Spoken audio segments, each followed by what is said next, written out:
mais dans le monde dans lequel on vit, je crois que c'est vachement plus important de vivre à plusieurs et en équipe et d'être relié aux autres. Voilà, ça c'est un peu ma réflexion du moment. Et après pour la question de l'écriture,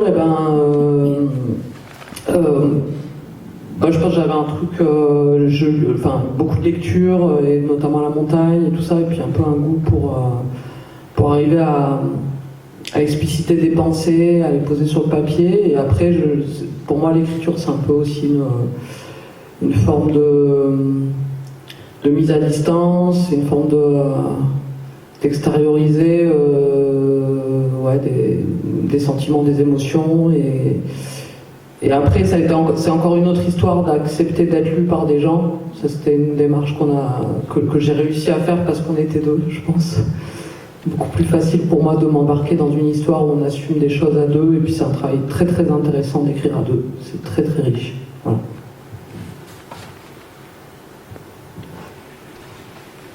Moi, je suis totalement d'accord avec Marion sur la richesse de l'écriture à deux et que aussi ce que je retiens de ces 2 dernières années, moi j'ai la chance de travailler en équipe, et cette année en plus on était 3, donc on était vraiment très nombreux sur la montagne, parce que du coup c'est un double poste là où je travaille, et cette année j'ai une stagiaire en plus, et on a, pour moi c'était, qui est aussi hors saison en fait, du coup une vie assez solitaire, avec aussi tout ce qu'on a vécu dernièrement, mais je pense que ça c'est en haut en bas, du coup tout ce contexte en fait de Covid et tout ça.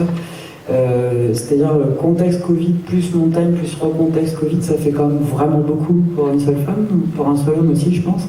Pour plusieurs c'est un peu moins dur, et du coup c'était quand même aussi vraiment bien d'avoir l'occasion d'être ensemble. Et moi je me dis aussi qu'il y a vraiment des trucs à refabriquer là-dessus, vraiment le plus possible de collectif au contraire.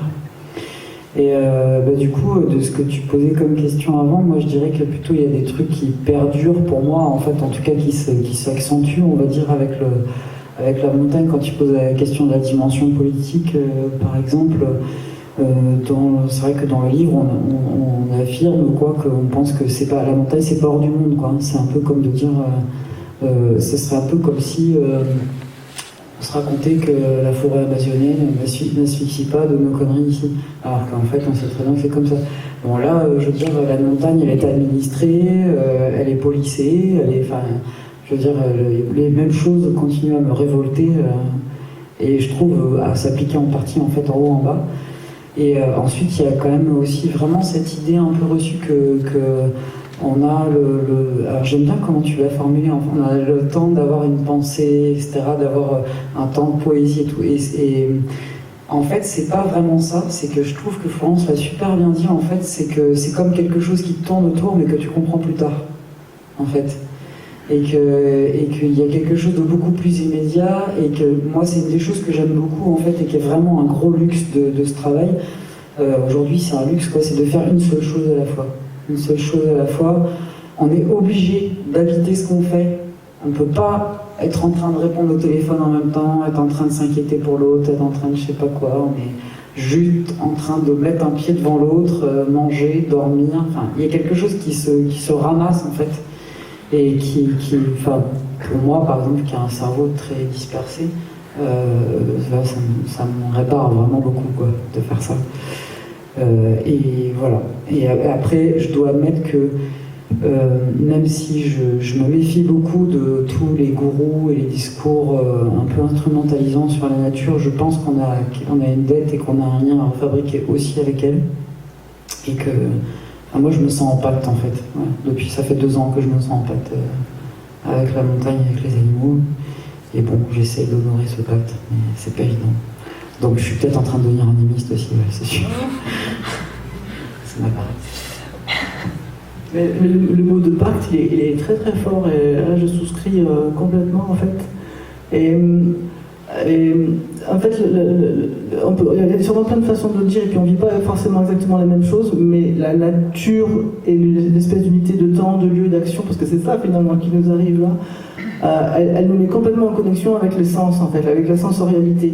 Et Et ça, c'est d'une force intense parce que la chose vient vers nous, et à la fois elle nous contraint avec la météo et des choses comme ça, mais elle nous caresse aussi, et surtout, elle est omniprésente, elle nous envahit, quoi. Et ça, dans la question du pacte, je fais un lien que j'ai du mal à dire, c'est-à-dire que les gens qui sont dans les villes, j'en ai fait partie, peuvent pas comprendre. Enfin, il faut aller dans la nature. Voilà, c'est pas. Il faut y aller tout seul.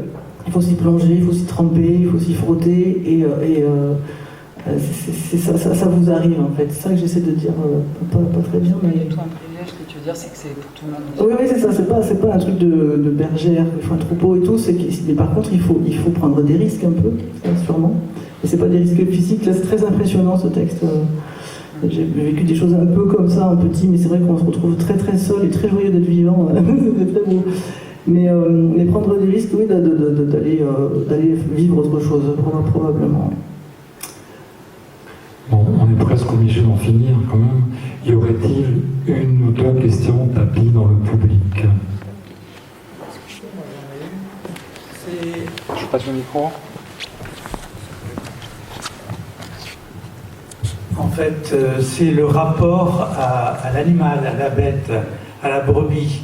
Et je crois que le fait d'être en permanence en contact avec ces animaux-là font que ça donne un cachet particulier au métier, au rôle que vous avez de bergère, ou berger, mais surtout je parle de bergère là. Alors quelle est l'évolution que vous avez connue quand vous partiez au départ dans ce métier, et aujourd'hui, quand je vois des images de câlins ou d'affection entre la bergère et la brebis. Ouais, ça c'est un sujet immense. On pourrait y passer encore une ou deux rencontres, je pense. Il y a plusieurs choses là-dedans. Il y a l'animal objet dans le sens où il est là aussi pour produire et aussi parce qu'on va l'amener à l'abattoir. Il y a l'animal affectif avec lequel on crée des liens. Il y a l'animal humain au sens où au bout de 12 ans comme ça, de compagnonnage intense avec les animaux, je peux dire que plus je connais les animaux, plus je connais les humains. Ça paraphrase une phrase un peu connue, ça. Ça, c'est un bouquin que j'aimerais bien écrire, en fait. C'est-à-dire qu'il n'y a pas tant de distance entre nous, et surtout, il y a des choses qui sont extrêmement archaïques, qui sont en nous, qui sont omniprésentes, et qu'on voit opérantes comme ça, quand on voit son troupeau, et où c'est 200 agneaux, on dirait la cour de récré, c'est la même répartition entre les timides, les têtus, les caïds, ceux qui suivent, enfin voilà, il y a quelque chose qui est très drôle là-dedans. Mais du coup, ça devient très sensible. Ça devient très sensible, et je dois dire que c'est aussi pour ça que j'ai quitté ce métier et que je mange plus de viande. Mais sauf si elle est faite dans les, vous voyez, si elle est faite bien faite. Mais on participe du même monde. Dans le pacte, il y a ça aussi d'ailleurs. On participe du même monde et dans les mêmes pots, quoi. Une autre réponse ou une autre question?